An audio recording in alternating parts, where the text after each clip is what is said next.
Was that your card? You've got herpes.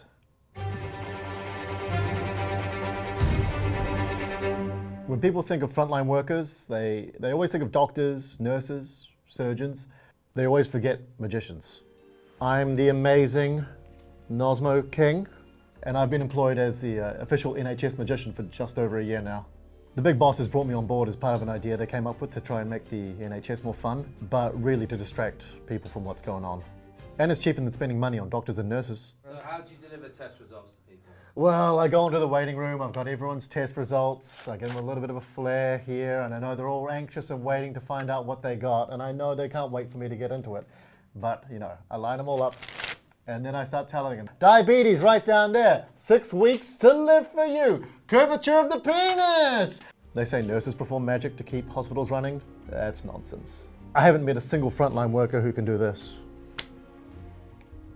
The only thing I can't make disappear are the waiting lists. They just keep getting longer and longer. Standard gout, all clear, you're just lonely. And right down the back, good old-fashioned gonorrhea.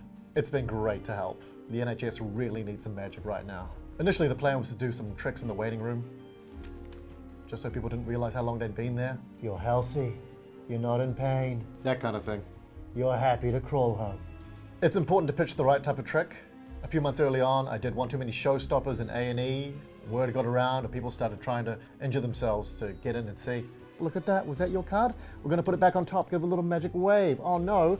Waiting times doubled.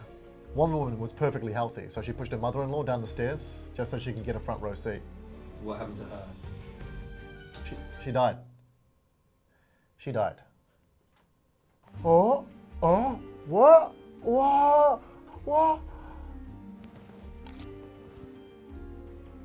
Bend over. It cheered up the staff as well. They're stressed and overworked. It's nice for them to get to see a rabbit pulled out of a hat once in a while. I spent a fair bit of time with junior doctors as well. You're well rested, well paid. You will not go on strike again. Pulled a lot of coins out from behind their ears. They loved that. One of them got £2 from that trick and said it basically doubled her earnings. There's your pay rise. I actually did make a woman's appendix disappear. Turns out she was in for a brain operation, so I just told it was an added bonus. She died as well. This isn't your card.